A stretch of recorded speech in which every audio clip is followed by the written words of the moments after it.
Hello and welcome back to another character preview video. My name's Lumin and today we're having a look at Eville.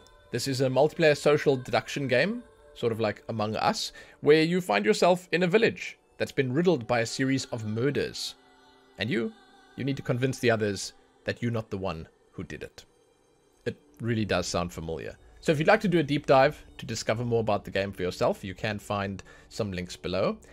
And you can, as always, find some timestamps as well. That'll help you jump between the different parts of this video. Now, as we jump in here, I will say that the way it works is you pick an avatar for yourself that does not affect the gameplay at all. Then the avatars also have styles attached to them that you can earn by playing the game or buying in the store or whatever else. And that'll just change the way you look entirely. It does not affect the way the game is played. The way the game is played is decided by the role that you pick. There are different roles, and you select those when you jump into the game. That will sort of decide what you're going to be doing when you're playing. This right here is just the way you look, the way other people see you, and I think that's pretty cool. It allows you full customization without having to worry, you know, which role you want to slip into. So if you pick the guy with a big armor on here, don't think it makes you harder to kill. You know, it doesn't work like that. It's just the way you look. So in this video, we're going to check all these avatars out here. And then at the end, I'll just jump between a few of the different options in the menus, show you the store and all that other stuff so you can see what's going on in the game itself. That's basically it. So let's jump in here. Now, these are the default options. That's what we're going to be looking at. You don't have any styles to start off with. There's only these base looks here. And then you also get to customize the room that you're standing in with one or two small things. I think the only option that you really have that matters is the color here. But then you will see that there are slots for all sorts of other things that you can earn by, once again, playing the game, buying the battle pass, checking the store out, and so on and so forth. So, first up we have Tara here, an adventurous citizen of Frostpit. This is a female orc, basically. Then you have the male one, Matuk. Same thing, adventurous citizen of Frostpit. Dominic, a curious mind, wanting to solve the mysteries in this town. Pretty cool. This is Robin, same as Dominic. How? Joseph. Olivia, and these are still curious minds wanting to solve the mysteries in this town. Hannah. There's some pretty decent looking characters. That is Zhu Ying. And then Amber. Once again, all these characters will have their own different styles that you can pick up at different times, maybe in the store or in the battle pass or through updates or whatever. And then we have, to me, the two most interesting ones. Jade. At first glance, she may seem to be an ordinary girl from the woods. I mean, no, not really. Honestly, looks a bit like a goblin, I would say. And Hob, Jade's big brother, who has some interesting survival skills up his sleeve. They both have these tails, cool ears, really cool looking characters overall. Like, I'm a big fan of the design on this. So that's basically it for the avatars that you can pick from right at the start. When you jump into the game with nothing to your name, without spending a single cent on cosmetics, this is what you get. You get all of these guys. And, I mean, I want to say that it's a decent selection. It's not a great selection. It's funny to me that the females don't have any like long flowing hairstyles. Maybe they didn't want to have to deal with that kind of hair. But they cover pretty much everything. I want to say it's all right, you know. Obviously, with the extra customization options you get from playing the game itself, there's probably a little bit more that you can do. But that is it for the characters. For the customization of your home, you can pick a color over here, and you'll see that it changes the curtains colors, the bed sheets covers, the bedding and stuff like that, and the carpet. So you can sort of pick what you want here and it'll modify that. Then there is an accessory slot, a back item slot, a painting slot, a sticker, badge slot, loading screen, emote, and a pet.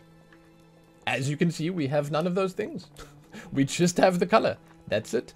And you know, with this menu done, we're going to jump out quickly again, and I will show you how the store looks. Then I'll show you how the battle pass looks, and then we're basically done. The store looks like this. You get to buy whatever you like here in terms of accessories and skins and other stuff. They even have stuff like loading screens on here, and it's cool. It's nice when they give you lots more customization options, you know, a lot that you can do. As an example, this is a style for the goblin-type characters. This is Jean. Don't fall for the same old tricks. Yeah, it's just a little bit different. Very nice splash of red here on the skin. It looks awesome.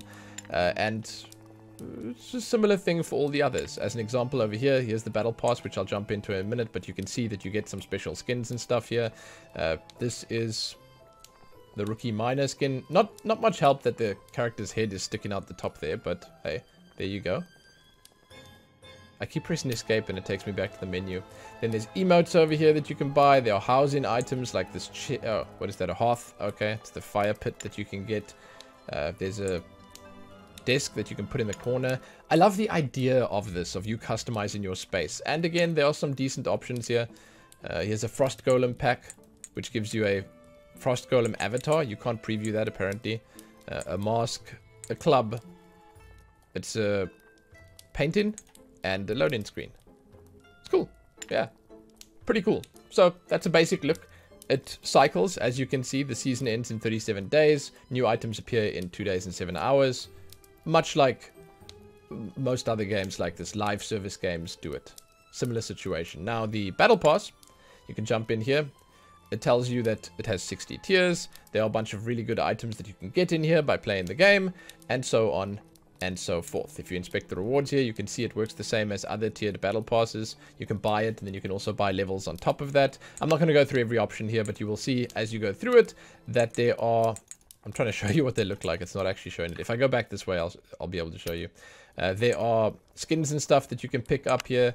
There are other rewards in terms of like this badges, load-in screens, basically everything you could think of that the game has.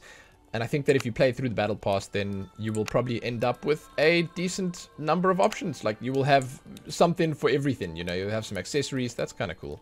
You'll have some badges, you'll have some emotes, you'll have some skins, and that's sick. Yeah, it gives you what you need basically to get started and look good.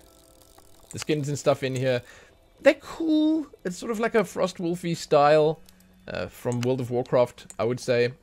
And yeah, it's alright. It's not really my thing. You're gonna have to like enjoy the look of the orcs to do it, to go for this one and enjoy it. But there's the final reward. It's the Frostpit Orc Warrior Commander and the badge.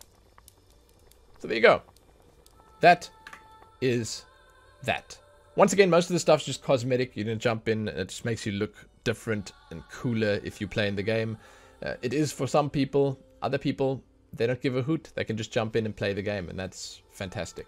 So, if you have jumped into Eville and you've had a good time, you can let me know. If there's anything else I should know about the customization that's interesting, please drop a comment. It's good if people can come onto these videos and find some information when they scroll down to the comment section. It's always a win. But with that all said and done, I'm out of here. I think that there's a decent selection, all in all. And yeah, I mean, for a game like this, it's also nice to have this like cool art style attached to it. Because obviously everything just looks a whole lot nicer than in something like Among Us. I mean, I guess that's debatable. Some people prefer that style. Other people might prefer this style. But there you go. Check back here soon for more. Give this one a like and share it and do all that other good stuff. Subscribe if you haven't already. Most importantly, happy creating those characters. Happy checking them out. Happy that.